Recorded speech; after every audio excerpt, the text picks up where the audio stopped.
You ask Tiger to solve. This deals with linear equations with one unknown. The final result is x equals 27. Let's solve it step by step. Group all L terms on the left side of the equation. Subtract 4x from both sides. Group like terms. Simplify the arithmetic. Group like terms. Simplify the arithmetic. Group all constants on the right side of the equation. Add 114 to both sides.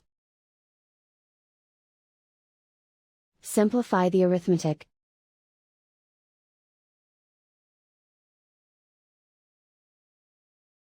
Isolate the L.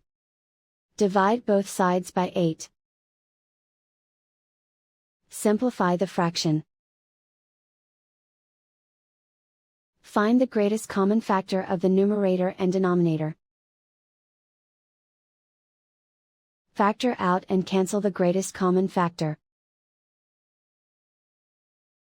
And so the final result is x equals 27.